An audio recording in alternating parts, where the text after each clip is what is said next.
নমস্কার দর্শক বন্ধুরা, এম এস ক্রিয়েশন টেক এর পক্ষ থেকে এই চ্যানেলে আপনাদের জানাই সুস্বাগতম। ভগবান শ্রীকৃষ্ণের বিভিন্ন বাণী ও গল্প এই চ্যানেলের প্রধান বিষয়বস্তু। আপনি যদি নতুন হন তাহলে চ্যানেলটি সাবস্ক্রাইব করার অনুরোধ রইল সকলের কাছে। তার জন্য অগ্রিম ধন্যবাদ আপনাদের। আজকে শ্রীকৃষ্ণের কিছু মহামূল্যবান বাণী আপনাদের কাছে তুলে ধরব, যা আপনাদের চলার পথকে সহজ করে দেবে। চলুন শুরু করা যাক। কুরুক্ষেত্রের যুদ্ধে অর্জুনকে গীতার উপদেশ দিয়েছিলেন কৃষ্ণ। সেই উপদেশগুলি আজকের যুগেও প্রাসঙ্গিক এবং উপযোগী। শ্রীমদ্ভগবত গীতার কিছু জ্ঞান যদি ব্যক্তি নিজের জীবনে আত্মসাৎ করে নিতে পারে, তাহলে ব্যক্তি সমস্ত কষ্ট থেকে মুক্তির পথ খুঁজে পাবে। এর ফলে অবসাদমুক্ত জীবন যাপন করতে পারবে ব্যক্তি। এখানে এমন 10টি উপদেশ সম্পর্কে জানানো রইল, যা প্রত্যেক ব্যক্তিকে নিজের জীবনে মেনে চলা উচিত। 1. বর্তমানে বাঁচতে শেখো। অতীত এবং ভবিষ্যতের চিন্তা করা উচিত নয়, কারণ যা হওয়ার তাই হবে। যা হয় ভালোর জন্য হয়, তাই অতীত ও ভবিষ্যতের চিন্তা ছেড়ে বর্তমানে বাঁচতে শেখা উচিত। 2. আত্মভাবে থাকাই মুক্তি। নাম, পদ, প্রতিষ্ঠা, ধর্ম, স্ত্রী বা পুরুষ আমরা নই।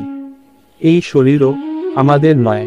অগ্নি, জল, বায়ু, পৃথিবী, আকাশ দিয়ে এই শরীর নির্মিত। অবশেষে এই পঞ্চভূতেই বিলীন হবে, কিন্তু আত্মা স্থির। আমরা আত্মা। আত্মা কখনো মরে না। আত্মার জন্ম বা মৃত্যু হয় না। আত্মভাবে থাকাই মুক্তি। 3. সমস্ত কিছুই পরিবর্তনশীল। পরিবর্তন সংসারের নিয়ম। এখানে সমস্ত কিছু পরিবর্তনশীল, তাই সুখ, দুঃখ, লাভ, ক্ষতি, জয়, পরাজয়, মান, অপমান ইত্যাদির মধ্যে একটি স্থানে অবস্থিত থেকে জীবন উপভোগ করা উচিত। 4. রাগ শত্রুর সমান। নিজের রাগ নিয়ন্ত্রণে রাখুন। রাগের ফলে ভ্রম সৃষ্টি হয়। এই ভ্রম বুদ্ধিকে বিচলিত করে তোলে। এর ফলে বুদ্ধি নাশ হয়।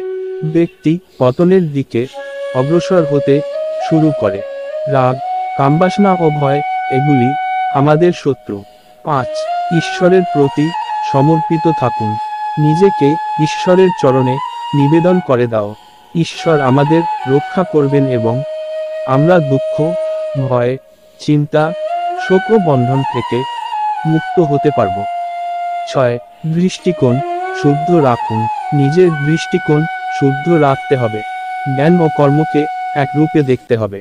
এর ফলে আমাদের দৃষ্টিকোণে পরিবর্তন আসবে। 7. মন শান্ত রাখুন। অশান্ত মনকে শান্ত করার জন্য অভ্যাস ও বৈরাগ্যকে নিজের মনে পাকাপোক্ত স্থান দিন। না হলে অনিয়ন্ত্রিত মন আমাদের শত্রুতে পরিণত হবে। আর কাজ করার আগে বিচার করুন। আমরা যে কর্মই করি না কেন, তার ফল আমাদেরই ভোগ করতে হয়। তাই কর্ম করার আগে বিচার করা উচিত। 9. নিজের কাজ করুন। অন্য কারো কাজ পূর্ণ করার চেয়ে ভালো নিজের কাজ করুন। অপূর্ণ হলেও ব্যক্তিকে নিজের কাজই করা উচিত। 10. মমত্বকে জীবিত রাখুন। সকলের প্রতি মমতা সমস্ত কাজে কুশলতা ও দুঃখরূপী সংসার থেকে বিয়োগের নামই যোগ। আজ এই পর্যন্ত, শেষ পর্যন্ত সাথে থাকার জন্য সকলকেই ধন্যবাদ। সকলেই ভালো থাকবেন এই আশা রেখে সকলকেই বিদায় জানাচ্ছি। পরের ভিডিও পাওয়ার জন্য অপেক্ষা করুন, আর সকলেই সুস্থ থাকুন।